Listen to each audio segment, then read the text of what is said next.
gagawin ko ang best ko para maintindihan mo ng sobrang simple kung paano ba ang crypto trading. Hey guys, what's up? Nico Mendoza po, your lifestyle trader. Guys, kahapon may na-receive akong package and nakakatuwa kasi galing pala to sa OKX. So binigyan na lang ako ng mga merch. Meron ako ditong binigyan ako ng t-shirt. Yan. Meron ditong bag, OKX bag. At meron ding sombrero. Okay? Kaso hindi ko na magagamit to kasi meron na akong ginagamit na sombrero, no? Which is, ayan, may maliit, no? Yan. Pero, okay na ako dito. So, ito, hindi ko naman kailangan actually. And also, meron dito nakaganito. Nakasupot ng OKX din. Tignan natin kung ano to. Ayun. Uy! Guys, hoodie. So, para sa lahat ng mga kaibigan natin diyang mahilig sa hoodie, guys. Napaganda ng hoodie ng OKX. No? Kaso guys, meron na akong sarili kong OKX na hoodie eh. So ano ngayon ang gagawin natin dito? You know, ganda oh. Yun. So guys, itong mga to ay ipapamigay natin sa mga masuswerteng subscribers natin dito sa YouTube and even sa TikTok, no? Paunahan na lang kung sino mapipili. Okay? Papamigay natin itong hoodie. Oh, sinong mga mahilig mag-hoodie dyan? Itong OKX na t-shirt. Yan.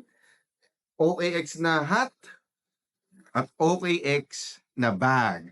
Okay, so tapusin mo yung video na to dahil sa last part, syempre, doon ko sasabihin yung mechanics kung paano ka mapipili na mabigyan ng mga merchandise na to. So a lot of you guys, kayong mga subscribers ko dito sa Facebook, sa TikTok, and YouTube of course, alam nyo naman na ako ay nagka-trade ng Forex and I'm using XM as my broker. So kapag trade ako ng Euro USD, ng gold, I'm using XM. Okay? But, syempre, sa panahon ngayon, hindi pwedeng Forex or gold lang ang tinitrade mo. Dapat nag-invest ka rin sa mga magagandang mga assets like cryptocurrencies. At sa mga nakalipas sa taon, ang gamit kong crypto exchange ay Binance. But unfortunately, alam naman natin kung ano nangyari sa Binance dito sa Pilipinas. Naban nga siya.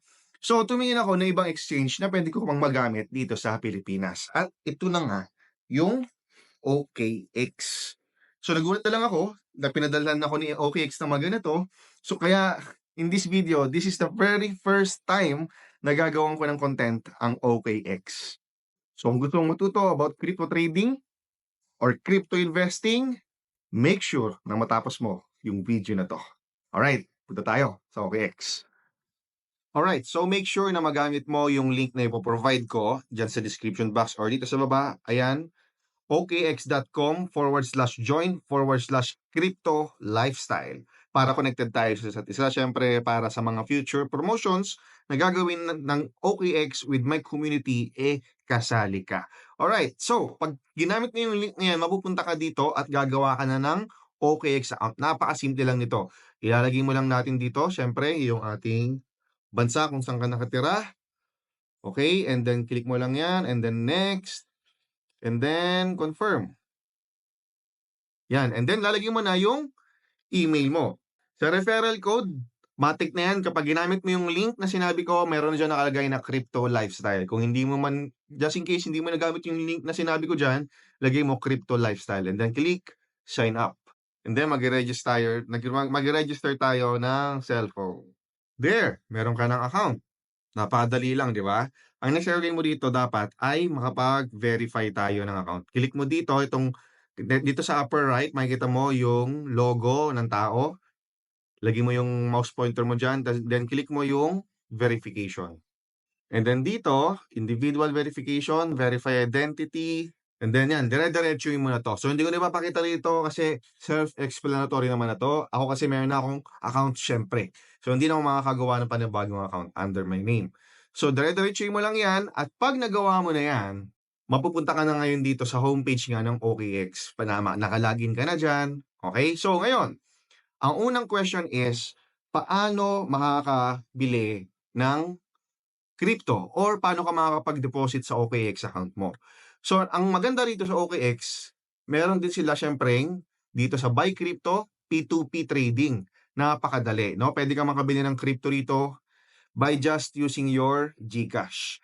So dito maraming mga nagbebenta ng kanilang USDT, BTC, ETH, at pwede ka rin dito magbenta ng crypto mo kapag meron ka ng cryptong gustong ibenta. Alright? So ayan.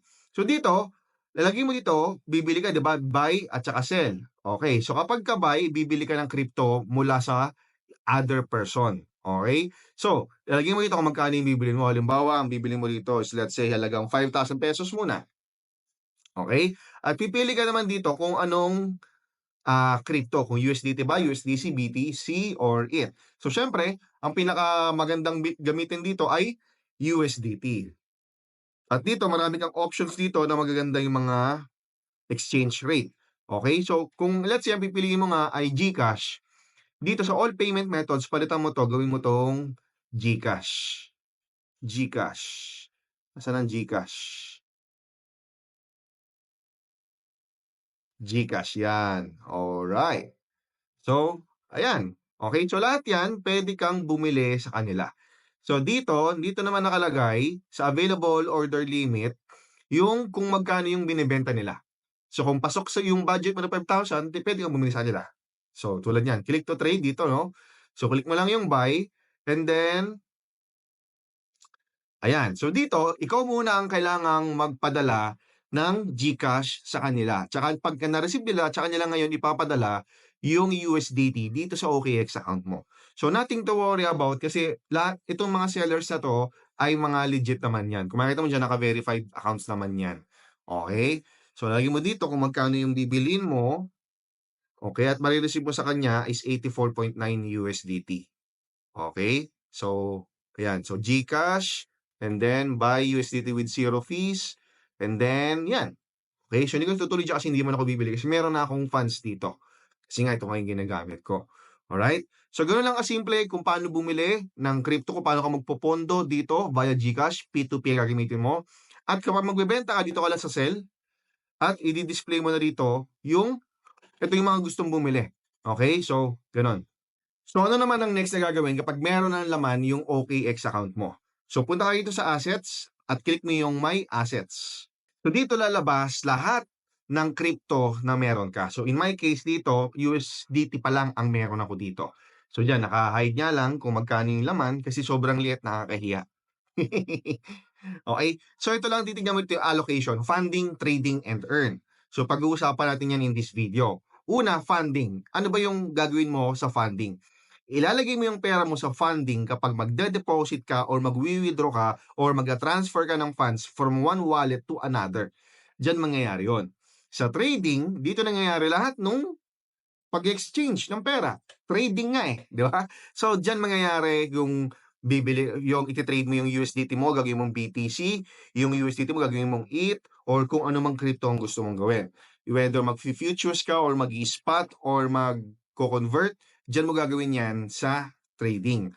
At sa earn naman, kung ikaw yung tipo ng tao na ayaw mo na lang trade, ayaw mo na masyadong maraming ginagawa, gusto mo lang kumita ng passive income na parang bangkong style. So, dyan yon sa earn. Papakita ko sa iyo mamaya kung paano yan. So, sa funding, basically, kapag bumili ka ng crypto via P2P, dyan papasok sa funding account yon. Okay? At kapag gusto mo nang i-trade yan, yung funding account mo, yung pera sa funding mo, is ililipat natin yan sa trading wallet mo. So, for example, sa funding, ayan, ita-transfer natin siya. Meron ako ditong USDT, di ba? So, ita-transfer natin siya. Ayan. So, from funding, ita-transfer natin siya to trading. So, ilalagay mo lang dyan, for example, max, okay, transfer. Okay? So, let's say, lagyan din yung transfer. So, ngayon, wala na sa funding wallet ko yung pera ko. Nandun na sa trading. Ayan, makita mo dyan, no? Siya na yung may kulay. Nasa trading account ko na or nasa trading wallet na ngayon yung aking funds. So, pwede ko na ngayon siyang i-trade. Okay? So, ngayon, paano nga ba makakapag-trade o paano ka magkakaroon ng crypto? So, punta ka dito sa trade. Okay, ito ngayon sa trading, under ng trading instruments, ito yung mga options mo kung paano ka makakabili ng crypto. Okay, napakasimple lang. Gagawin ko ang best ko para maintindihan mo ng sobrang simple. kung paano ba ang crypto trading. So, ito lang titignan mo rito. Number 1, convert. Pangalawa, spot. Number 3, futures. Yun lang. Dito lang muna tayo magfo-focus. Convert. Ito yung pinakasimpleng paraan kung paano ka magkakaroon ng crypto. Convert. Ano bang Tagalog ng convert? Palitan. Okay? So for example, meron kang Philippine peso, pupunta ka ng Hong Kong, kailangan mo ng Hong Kong dollar, pupunta ka ng money exchange, ipapapalit mo yung Philippine peso mo, gagawin mong Hong Kong dollar. Yun na yung convert. Okay? So napakasimple lang nito. Pag kinlik mo yung convert, mapupunta ka dito. Okay? So, from, ang pera mo, di ba, is USDT. Hanapin mo dito yung USDT mo. Ayan. Ngayon, i-convert mo siya. Anong currency or anong currency? Kasi forex nga pala tinitrade ko, no? Anong crypto ang gusto mong ipalit sa USDT mo? So, for example, ang gusto mo ay Solana. Ayan. So, ilang Solana ang gusto mo? 'Di ba? So, for example, ang gusto mong Solana or for example, mayroon ako dito $49. Yung USDT. Okay? So, let's say ang gusto kong i-convert is 20 USDT na worth of Solana. So, ayan, automatic convert na yan. Click mo lang yung convert, automatically, mako-convert na yan. So, ayan, ganyan lang kasimple yung convert. Napakadaling intindihin. So, ako, nung una-una, talagang ganito lang ginagawa ko. Convert lang ako nung di pa ako marunong mag-trading.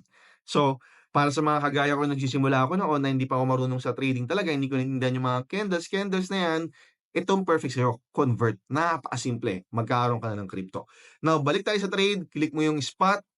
Ayan, so dito makakita ka na ng mga candles. So medyo komplikado kung ito ay first time mong makakita ng chart or first time mo sa trading, medyo komplikado to. Kaya sa mga beginners na nanonood ng video na to, I highly suggest dun ka muna sa convert. Ngayon, kung medyo merong maalam ka na sa trading tulad nito, okay? So dito kasi, ang spot trading is pwede kang bumili ng crypto dito tapos ibebenta mo siya sa mataas na halaga. So parang stock market yung style ng pagte-trade dito.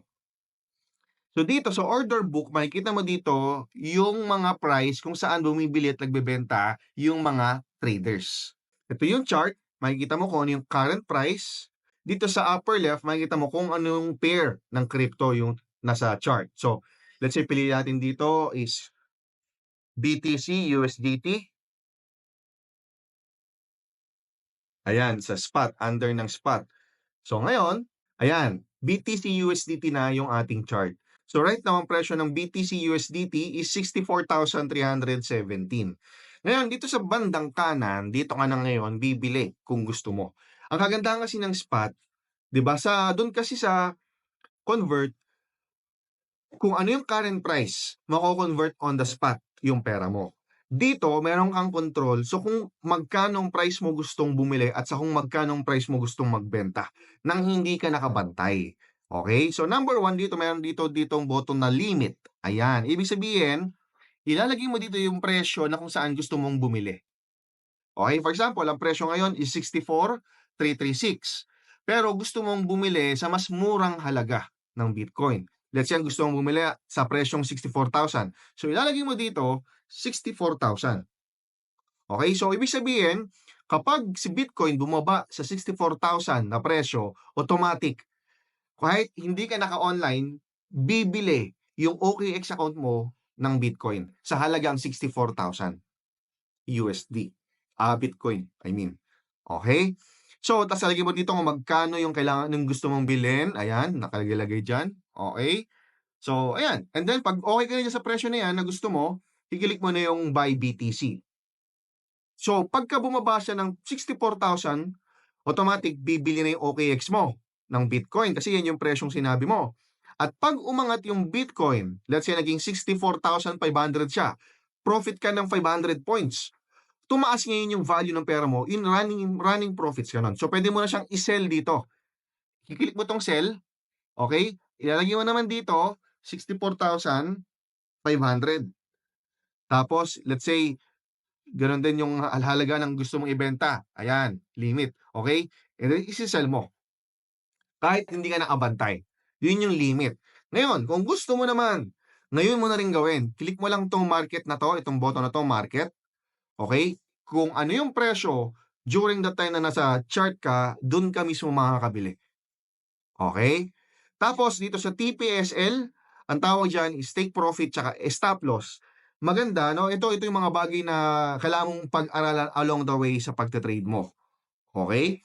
Ngayon, mag-focus lang muna tayo sa video na 'to sa investing part, okey? Sa ibang content na natin pag-uusapan yung mas deeper explanation ng trading kasi masyado tayong hahaba sa video nito 'pag in-explain ko yung mga bawat terms na nandito, okey? So, gano'n. So, para sa lahat ng beginners na nanonood dito, I highly suggest do'n ka muna sa convert. Sa mga medyo maalam, puwede mo na 'tong gamiting, spot trading. Sa medyo advance, sa mga advanced ng trader, okey? Punta tayo dito sa futures. Dito na ngayon, puwede kang kumita through buying and selling. Kasi do'n sa spot trading, kikita ka lang do'n kapag nag-buy low at nag-sell high ka. Pero what if pagka-buy low mo, lalo pang bumaba yung presyo. Sa spot trading, talo ka nun, okey? Dito sa futures, bumaba or tumaas, basta yung trade mo ay tama, magpo-profit ka. For example, 'pag nag-sell ka dito, 'pag bumaba siya, profit ka, panalo ka. Okey, gano'n sa futures. So kumbaga, ito yung ginagawa ko actually sa forex trading. Kumikita tayo through buying or selling. Buying or selling. Sa spot trading para nga siyang stocks, 'no, kikita ka lang do'n kapag nag-appreciate yung stock or yung asset na binili mo. So dito mas advanced na 'to siyempre. So may mga dito may mga tinatawag na tayong mga leverage, margin at kung ano-ano pa. Again, next content natin pag-uusapan 'to. Tutal, ang goal ko naman dito is ma-inform lang kayo kung ano yung mga features ng OKX. At lalo na sa mga viewers natin diyan na mga beginners guys, perfect for you yung convert na way of buying ng crypto. Eto, dito ka muna. Alright?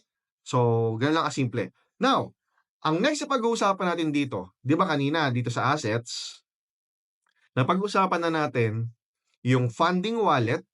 So, again, sa funding, do'n natin ginagawa yung pag-deposit, pag-withdraw at pag-transfer ng funds from one wallet to another.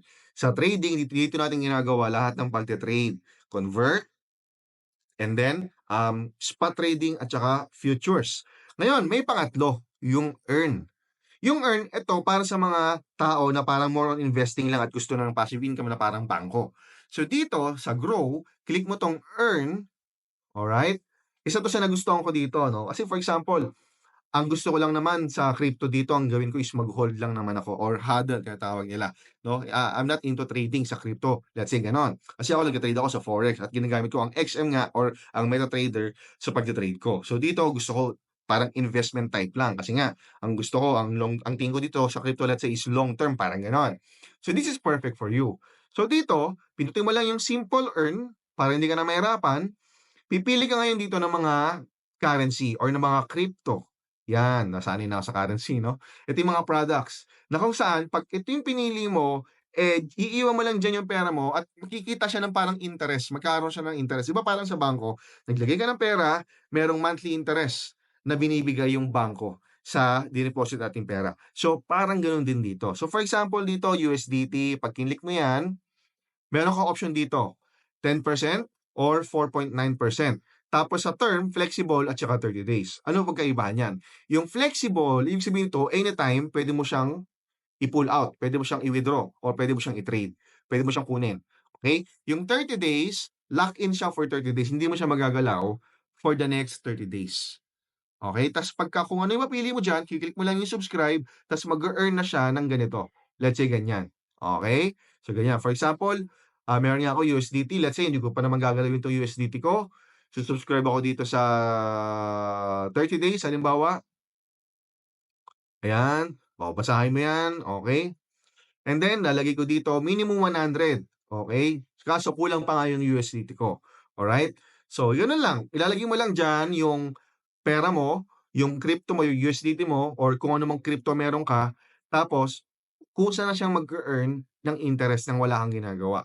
So ang kagandahan nito kasi, let's say BTC yung kinuha mo, 'di ba? So for example, 63,000 or 64,300 nga yung Bitcoin ngayon, after 30 days naging 70,000. Tumaas yung value ng kapital mo, plus meron pang interest, eh di mas lalong parang nadagdagan pa lalo yung profit ng pera mo.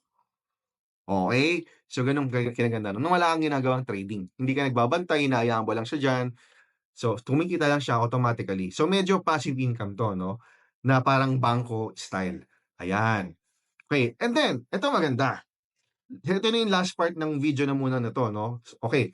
So, siyempre lalo na kung ikaw ay baguhan sa mundo ng crypto at hindi ka pa siyempre hindi ka pa familiar sa platform nito or sa crypto world per se, meron sila ditong learn button. Click mo yung learn. Ang kagandahan nito, kahit anong tanong mo about crypto, masasagot dito. Ayan, okay? Decrypt crypto. Ayan. So kung meron kang tanong dito, for example, ang tanong mo, let's say, ano ba yung HODL? Yan, search mo rito. Lalabas ngayon dyan yung explanation ng HODL. Ayan, okay? O for example, meron yung sa earn kanina, yung APY. Ano ba yung APY? Sa sinasabi. Ayan, APR versus APY in crypto. Ayan. Okay, let's say try natin yung futures. Ayan. So, tsatsagain mo lang talaga na magbasa dito, 'di ba? After all, in any opportunity nakikita ka, kailangan inaaral mo talaga siya. Alright? So, ayun. Anyway, sa mga future content na gagawin ko about crypto, i-discuss ko naman yung mga ibang bagay dito. No, marami pang products dito actually na very interesting. Meron pa sila ritong trading bots, copy trading, yan yung mga next nating mga pag-uusapan dito. Kasi ako din mismo, gagamitin ko yung mga yan para more income for me. Kasi syempre, pagkakakitaan to. So, syempre, yung journey ko dito is isi-share ko rin sa inyo para na sa ganun, sabay-sabay din tayong kumita ng maganda dito. Alright? So there you have it guys. Congratulations for finishing this video at nakaabot ka sa part na 'to. Kung saan sasabihin ko kung paano ka mapipili na manalo nito. So, unang-una sa lahat, kailangan meron kang OKX account. So, make sure na connected tayo. Gamitin mo yung link na pino-provide ko. Okay? So, ayan. Kaya kailangan talaga connected tayo sa isa't isa. Kasi sa mga future promotions ng OKX, para sa community ko, para kasali ka. Okay? So, gano'n lang kasimple. So, iko-comment mo sa baba yung iyong OKX ID or yung UID, nasa profile mo 'yan para ma-check ko kung connected tayo sa isa't isa. Tapos kailangan yung hashtag natin. Ang hashtag natin is hashtag #TheLifestyleTrader at hashtag #CryptoLifestyle. Alright? So, yan, ilagay niyo yan, UID, OKX ID mo yun, hashtag #TheLifestyleTrader, hashtag #CryptoLifestyle. At pipili tayo ng lucky commentator, lucky winner ng ating cup, hoodie, at ng t-shirt at ng bag. Alright? So, ayun. Nakakatuwa, no? Ito, hindi ko na gagamitin itong mga to kasi meron na ako. Okay, meron na ako. Okay, so, yun lang. I hope ikaw na nanonood and meron ka natutunang bagong value about crypto trading and yeah, kung ano mang questions mo, comment mo na rin sa baba and I'll see you on the next video. Ciao.